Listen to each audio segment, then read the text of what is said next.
철학이란 무엇인가? 페이지 200페이지.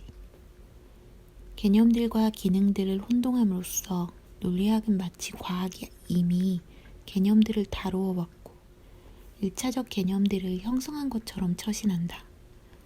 그러나 논리학은 그 자체가 과학적 기능들을 논리적 기능들로 이원화시켜야 하며 그렇게 함으로써 논리적 기능들은 순전히 논리적인 혹은 2차적인 개념들의 새로운 어떤 층을 형성하는 것으로 간주된다. 철학을 대신하겠다는 논리학의 경쟁심 내지 의지를 부추기는 것은 참으로 증오심이 아닐 수 없다. 논리학으로 인해 개념은 2번 죽는다. 그럼에도 불구하고 개념이 다시 살아나는 것은 개념은 과학적 기능이나 논리적 명제가 아니기 때문이다. 개념은 여하한 추론체계에도 속하지 않으며 어떠한 지시관계도 갖고 있지 않다. 개념은 스스로를 보여주며 스스로를 보여주기만을 계속할 뿐이다. 개념들은 진정 자신의 조각난 잔해들을 추스려 다시 태어나는 괴물이다. 더러는 논리학 자체가 개념들이 철학적으로 다시 태어나는 일을 그대로 묵인하기도 한다. 그러나 어떤 형태, 어떤 상태에서 그러한가?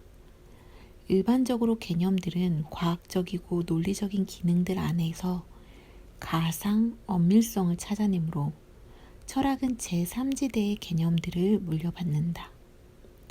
이것들은 수치에서 벗어나 있으며 또한 물리, 수학적인 사물의 상태들에 해당되는 혼합들에 관련될 만한 확연히 구별되고 명확히 규정된 집합들을 더는 구축하지 않는 개념들이다.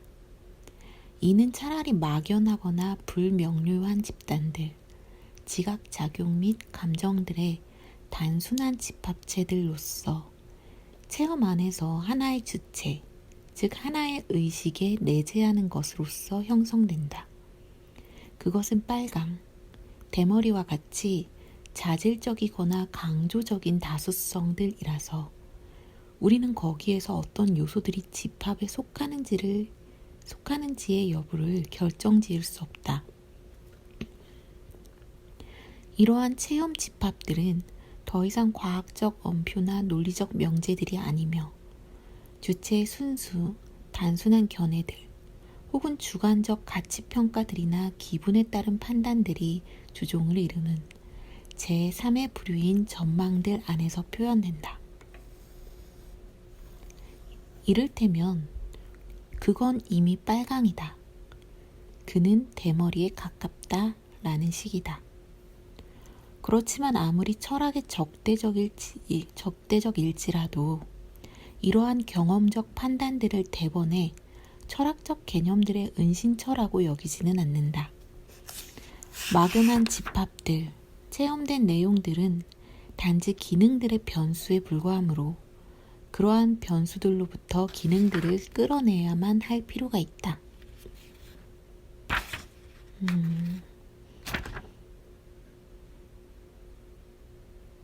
아무리 철학의 적대적일지라도 이러한 경험적 판단들을 대변해 철학적 개념들의 은신처라고 여기지는 않는다.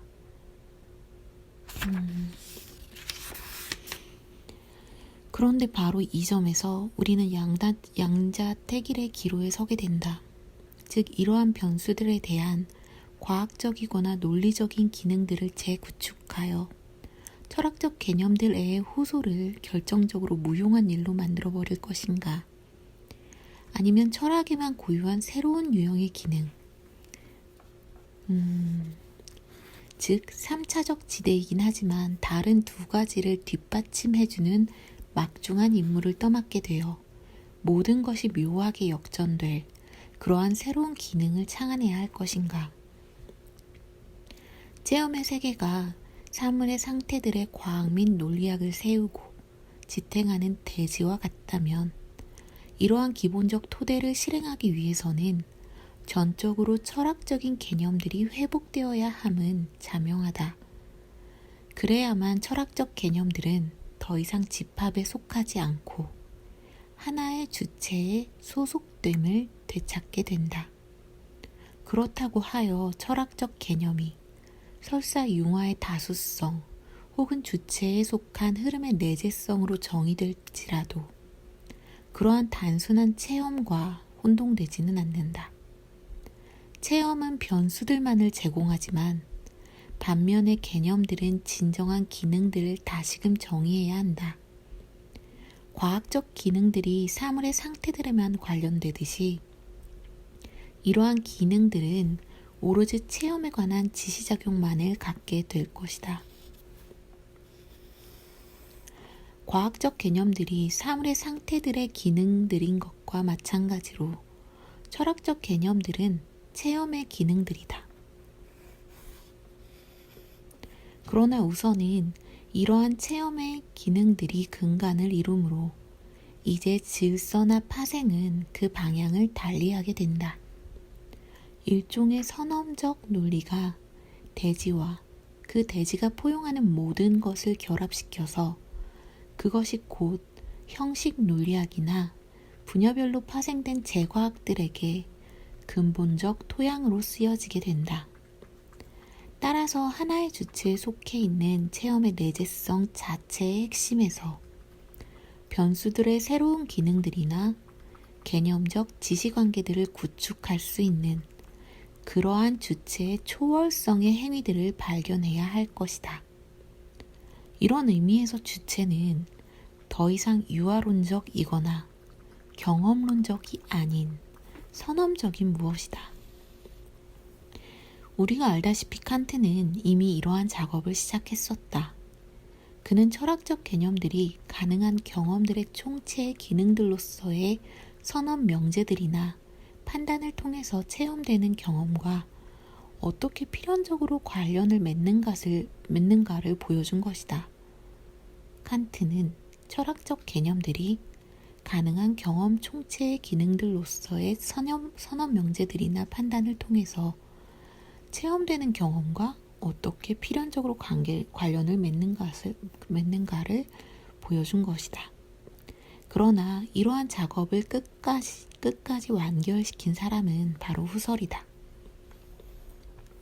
후설은 비수치적인 다수성들 혹은 내재적 지각, 감정에 융화된 집합들 안에서 주체가 우선은 대상들로 채워진 지각 가능한 세계를 이어서 타자로 채워진 상호주관적 세계를 마지막으로 과학적, 수학적 그리고 논리학적 형성들이 채우게 될 공동의 관념적 세계를 구축하는 이러한 초월성의 행위들의 공통되는 삼일치적 근간을 발견해낸다.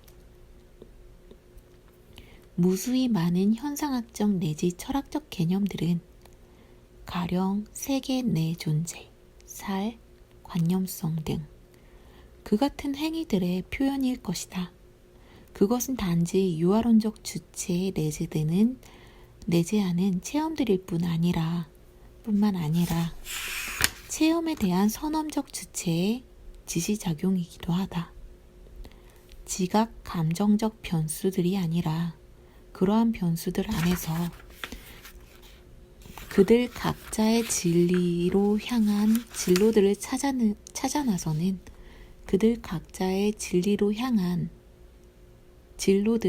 나서는 위대한 기능들이다. 막연하거나 불명료한 집합들 혹은 부분 집합들이 아니라 집합들의 모든 힘을 능가하는 합산들이다.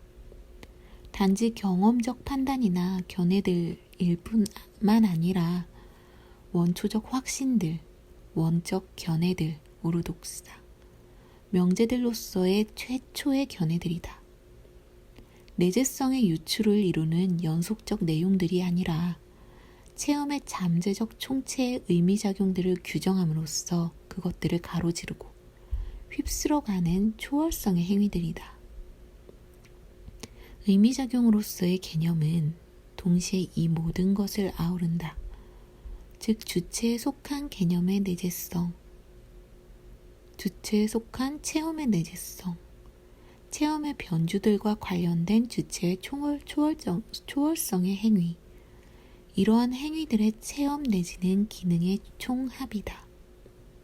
철학적 개념들은 특정한 기능들이 되어감을 수긍함으로써만이, 그리고 자신들이 여전히 필요로 하는 내재성을 변형시킴으로써만이 스스로를 존속시킬 수 있는 듯하다. 내재성이 단지 체험의 내재성일 뿐인 한 그것은 필연적으로 주체에 속한 내재성일 것이며, 주체의 행위들은, 기능들은 이러한 체험과 관계된 개념들일 것이다. 이는 내재성의 구도의 유구한 왜곡의 역사를 따라서 우리가 이미 보았던 것이다. 철학의 입장에서 볼 때 논리학의 관대함이나 회계에 의존한다는 것이 위험한 발상이기는 해도, 우리는 과학적, 논리적 개념들과 현상학적, 철학적 개념들 사이에 어떤 잠정적인 균형 상태가 이루어지지 않을까 자문해 볼 수 있다. 질 가스통 그랑제는 개념이 우선은 과학적이고 논리적인 기능으로 한정되지만, 그럼에도 불구하고 자율적인 제3의 지대에 잠재적 총체로서 체험의 기능들 내지는 의미작용들, 즉 철학적 기능들을 위한 여지를 마련하는 식의 분배를 제시했다. 아마도 불확실한 집합들이 이러한 개념들의 두 형식 사이를 잇는 일종의 접합점 역할을 수행하리라 본다. 따라서 과학이 개념을 전담해 왔지만, 그래도 어쨌든 비과학적 개념들, 다시 말해 유사유법적으로 적당히 버무려진 조제량들로서의 허용되는 현상학적 개념들이 있기는 하다. 그리하여 우리는 프레게적 후설주의나 심지어 비트겐슈타인적 하이데거주의와 같은 참으로 생면부지의 혼종들의 출현을 목도하게 된다. 거대한 논리학의 분과와 왜소하기 그지없는 현상학의 분과가 오래전부터 이어져 온 미국에서의 철학의 위상을 대변하지 않던가. 비록 거대한 논리학의 분과와 왜소하기 그지없는 현상학의 분과의 전쟁이 그칠 날이 없지만, 그것은 한 마리의 말과 종달새 얘기를 하고 있는 속담에서의 종달새 파이와도 같다. 그렇다고 현상학인 종달새 부분이 가장 맛있는 쪽도 아니라서 논리학인 말은 종종 철학에게 대신 먹으라고 양보하기도 한다. 이러한 상황은 차라리 코뿔소와 그의 기생하는 것들을 먹고 사는 새와의 공생관계에 가깝다. 그것은 개념에 대한 길고 긴 오해들의 연속이다. 개념이 막연하고 불명료한 것은 사실이지만, 그것은 개념이 윤곽이 없어서가 아니라 떠돌아다니며 비추론적이고 내재성의 구도상에서 자리바꿈을 하기 때문이다. 개념이 지향적이거나 변조 가능한 이유는 그것이 지시작용의 조건들을 갖고 있어서가 아니라 구별 불가능함의 지대를 통과함으로 인해 윤곽을 변화시키는 분리 불가능한 변주들로 구성되기 때문이다. 체험에 대해서건 사물들의 상태에 관해서건 개념은 어떠한 지시작용도 갖지 않는다. 대신 개념은 내적 구성 성분들에 의해 규정되는 일관성을 갖는다. 개념은 사물의 상태에 대한 외연도, 체험에 대한 지시작용도 아닌 부지불식 간의 구성 성분들을 관통해버리는 순수 의미로서의 사건이다.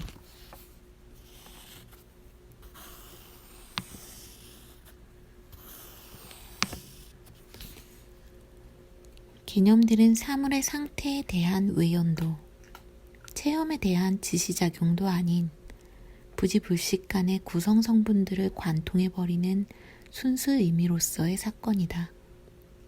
개념은 특성들을 표상하는 사물들을 계산하기 위해 정수나 분수 등의 수치를 갖는 것이 아니라 개념이 관통하며 조감한 구성 요소들을 압축하고 응집시키는 조합의 수를 갖는다. 개념은 하나의 형식 혹은 힘이지 어떤 의미에서든 기능은 결코 아니다. 요컨대 내재성의 구도 위에서 오로지 철학적인 개념만이 존재하며 따라서 과학적 기능들이나 논리학적 명제들은 개념이 아니다. 전망들은 우선은 명제의 요소들을 지시하지만 다양한 유형들의 명제들이나 판단의 양태들을 지시하기도 한다. 명제의 요소들은 명제 함수, 변수들, 참값 등.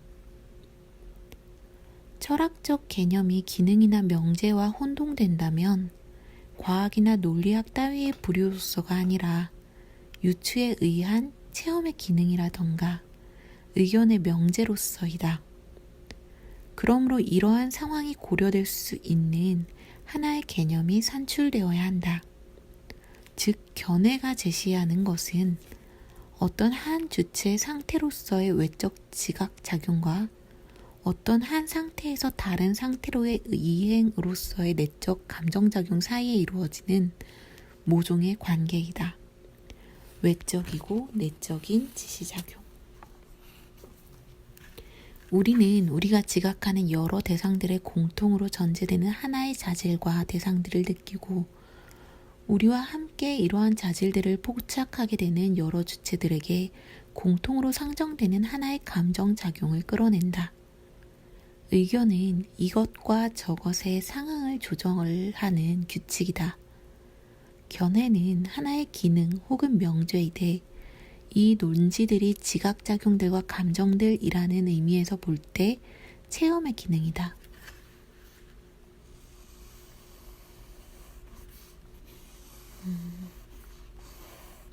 의견과 견해가 다르네.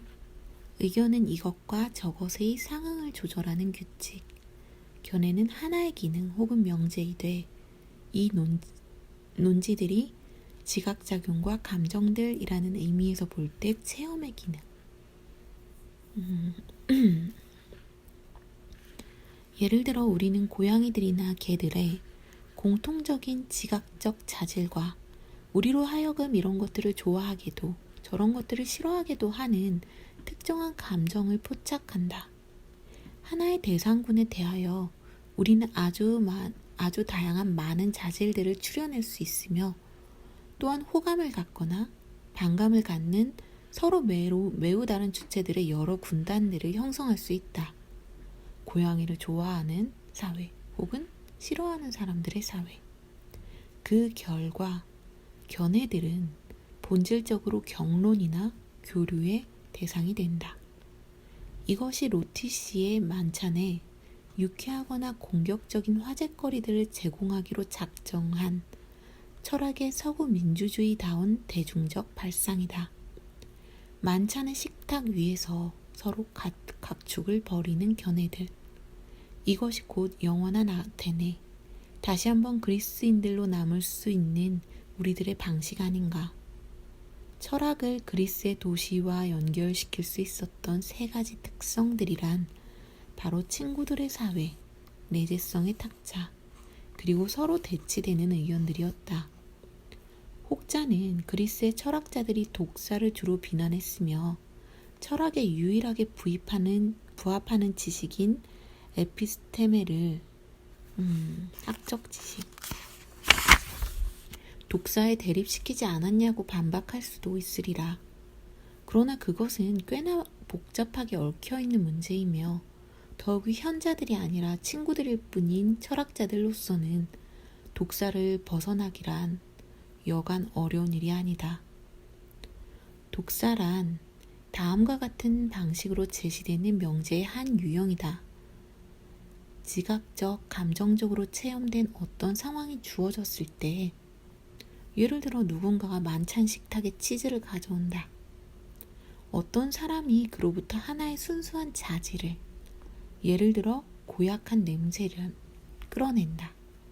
그러나 그는 그러한 자질을 추상화하는 동시에 공통된 감정을 느끼는 어떤 총칭적 주체에 스스로를 동일화한다.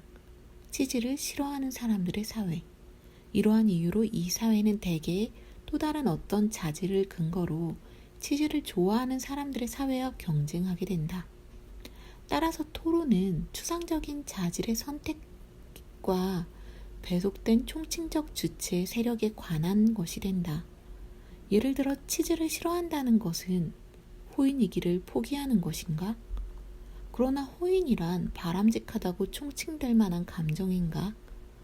치즈를 좋아하는 모든 사람과 모든 호인들 역시 고약한 냄새를 풍긴다고 말해서는 안 되는가?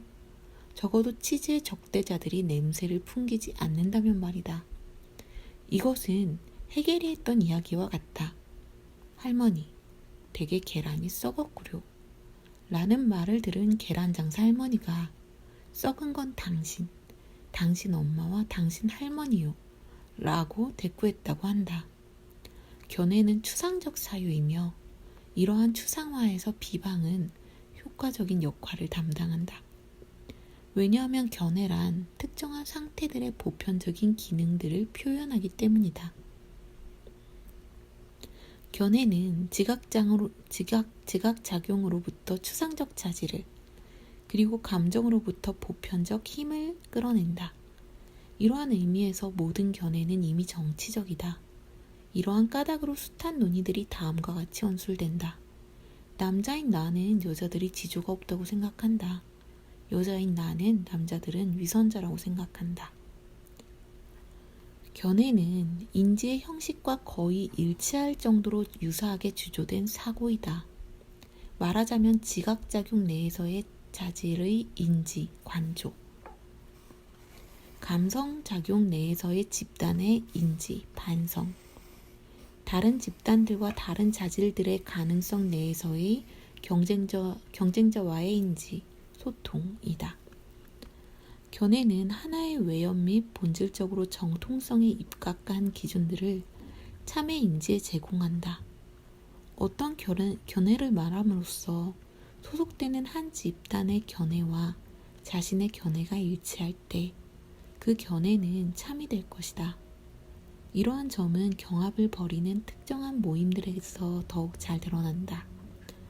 그러한 모임들에서 당신은 스스로의 견해를 피력할 뿐이다. 그런데 만일 당신이 모임에 참가한 대다수와 동일한 견해를 피력했다면 당신은 이긴 것이다. 당신은 참을 말했으므로. 견해란 본질상 대다수를 향한 의지이며 이미 대다수의 이름으로 발언된 것이다. 심지어 역설을 표방하는 사람조차도 자신은 단지 모든 이들의 감추어진 견해를 발설할 따름이며 감히 다른 사람들은 발설하지 못하는 것을 대변할 뿐이라는 이유로 그토록 여러 번 눈을 껌뻑거리며 어리석은 자신감에 차 자신을 피력하는 것이다. 이것은 견해가 지배하는 첫 번째 행보에 불과하다. 선택된 자질이 한 집단 형성의 조건이기를 그만두고 구축된 집단의 이미지 내지 표지에 불과해질 때, 다시 말해 스스로를 집단의 성원 각자가 획득해야 하는 자질과 감정, 지각적, 감성적 전형으로 한정시킬 때 견해는 모든 것을 제압한다. 그리하여 우리 이반자들은 하는 식으로 마케팅이 개념 자체로 부각된다. 우리는 상호 교류의 시대에 살고 있다. 그러나 고귀한 품성을 타고난 영혼은 저마다 소소한 토론, 회합, 단순한 대화를 제안해 올 때면 언제나 슬그머니 도망치기 일수다. 모든 대화에 있어서 항상 문제가 되는 것은 철학의 앞으로의 향방이건만 많은 철학적 토론들은 고작 해야 치즈라던가 비방까지 포함하여 세속적 안목들의 대치 수준 이상을 넘지 못한다. 소통의 철학은 합의로서 자유분방한 보편 견해를 찾아 헤매느라 그만 기진해지고 말았으며 거기에서 우리가 되찾은 것이라곤 자본가 자신의 냉소적인 지각 작용들과 감정들 뿐이다.